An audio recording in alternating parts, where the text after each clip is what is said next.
Okay, we are on December 27th, 2018, still working on disseminating and reading from the Book of Keys, also known as Love Letters from God. And we are on the 10th one in the book, and it's called The Sacrifice. Sacrifice is neither Sacrifice is neither mine to demand nor yours to pay. It is, in fact, I don't know, I'm having trouble with this right now, just a minute. It is, in fact, a precept of perversion. If there is no guilt, and there is not, for I never created it, then there can be no sacrifice exacted upon you by me, nor is there need for you to exact sacrifice from one another. The misperception of guilt begets the need for sacrifice. I am free. My love for you is free. So what price is there to be exacted upon you or in your relationship with me? Now you must understand that those things which you give me freely are no sacrifice. The only requirement to your being the kingdom is the retirement of your false gods of security and separation. Remember, those come out of the greatest false god, fear. And incidentally, fear, those initials, those words, the letters, F-E-A-R, can represent false evidence appearing real. False evidence that tells you you're separate from God. And these you will give up freely as you are ready, those false gods. There is no sacrifice there. Your authority is mine. Nothing can be taken from you unless you willingly retire it or release it. Where then is the sacrifice? I do not slay my sons upon your altars. The altars are yours. You made them.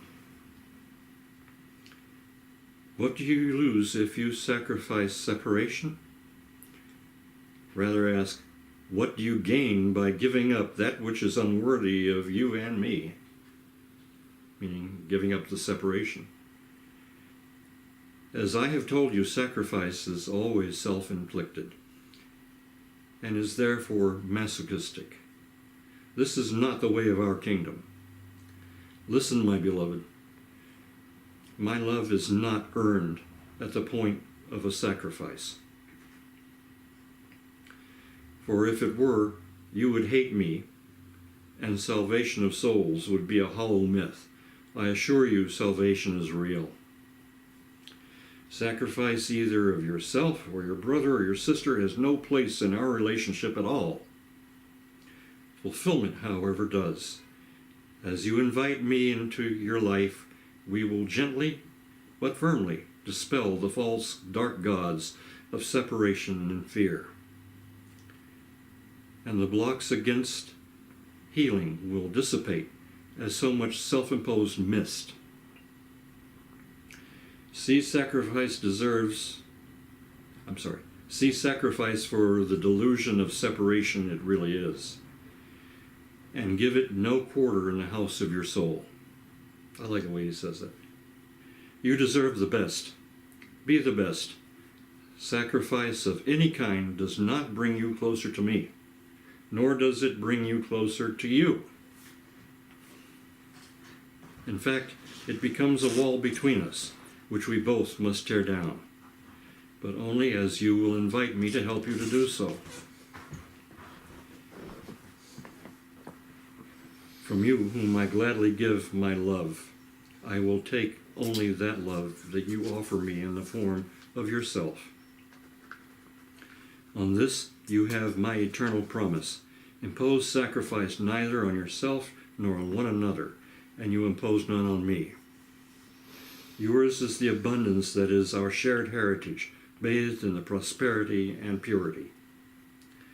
I, who am simple, can receive only that which is simple, your love. Love me as you love your brother and your sister as yourself. For this is exactly who I am. There's that final commandment again. With this commandment is the dawn of the fulfillment and the dissolution of sacrifice or remittance of any kind.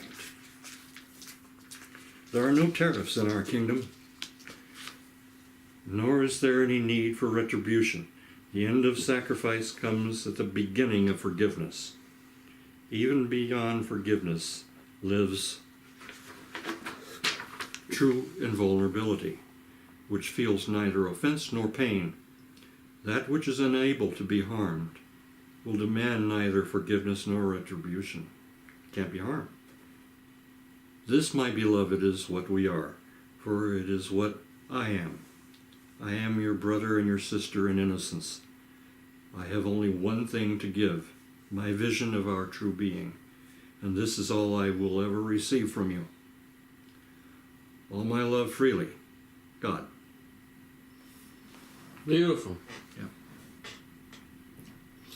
Um, And we don't have a lot of time left, but briefly, I just want to say that sacrifice, the whole idea and use of it is widespread, Yeah. as it is in the world, is from these old diminutive gods, these alien gods that to us had magical powers, and they made themselves out to be the gods, like the Greek gods and what have you, all stem from these stories about these beings. And you see, they,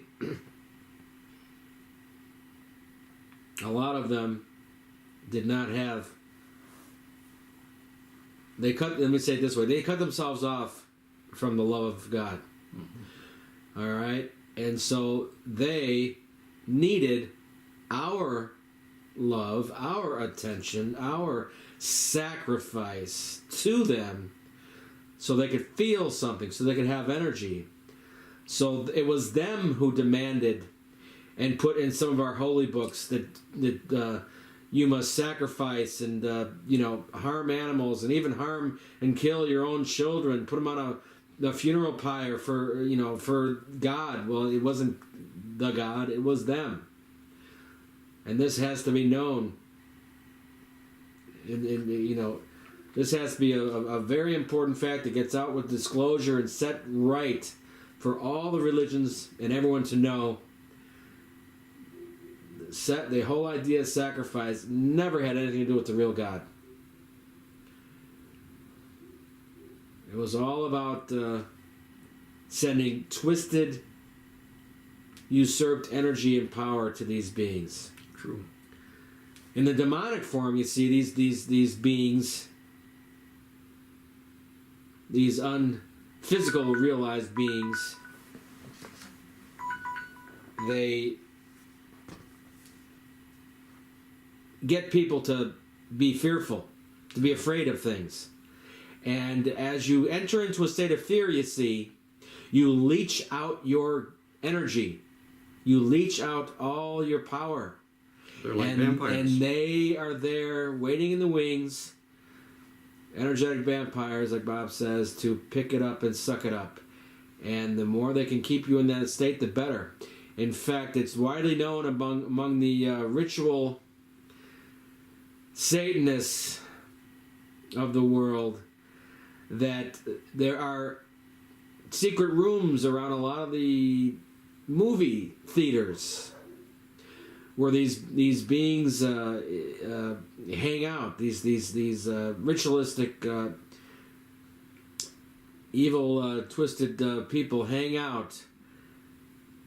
And when a scary movie is played, they sit there and they suck up all that fear energy. And that's the least of what they do. But anyway. Yeah. Okay.